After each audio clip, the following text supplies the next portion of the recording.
Mon chien était en train de me lire Écofascisme d'Antoine Dubio et il m'a parlé d'un truc super intéressant, c'est le rapport à la nature et au fascisme. Dans les mouvances d'extrême droite, il y a quand même cette idée de nature qui est souvent utilisée comme un ordre moral à ne pas dépasser, sans quoi Oh là là, c'est la décadence, hein. c'est quelque chose auquel on pense évidemment quand on pense à la manif pour tous, donc ce genre de mouvement homophobe ou des mouvements transphobes, mais aussi ça peut aller jusqu'à des propositions contre le métissage, il ne faut pas mélanger les sangs, les races, les machins choses.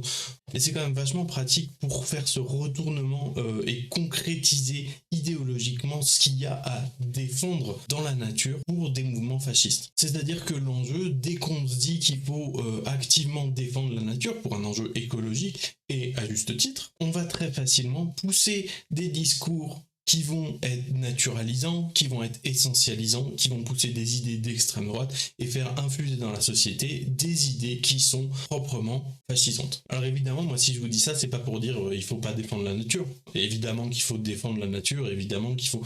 Mais il faut toujours questionner pourquoi et comment est mobilisée l'écologie et dans quel but et quel discours, quel narratif elle défend. À ce propos, il y a une conception très occidentale entre nature et culture qui fait la différence, c'est pour dire voilà ce qui est naturel et voilà ce qui serait une construction humaine par la société.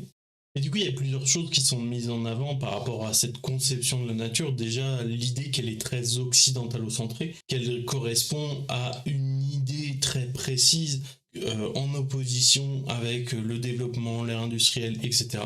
Mais aussi que c'est potentiellement un dualisme entre nature et culture qu'il faudrait songer à abandonner dans notre conception du monde. En tout cas, c'est ce que défendent certains et certaines théoriciens, théoriciennes, éco-marxistes. Ce dépassement du dualisme entre nature et culture, c'est quelque chose qui fait débat au sein des milieux intellectuels éco-marxistes, puisque d'un côté, des gens vont défendre l'idée de réellement dépasser ce dualisme et de dire que rien n'est complètement de la nature, rien n'est complètement de la culture. Et d'un autre côté, d'autres vont défendre que il y a un monisme de substance, mais dualisme de caractéristiques. Qu'est-ce que ça veut dire? En gros, ça veut dire qu'il y a...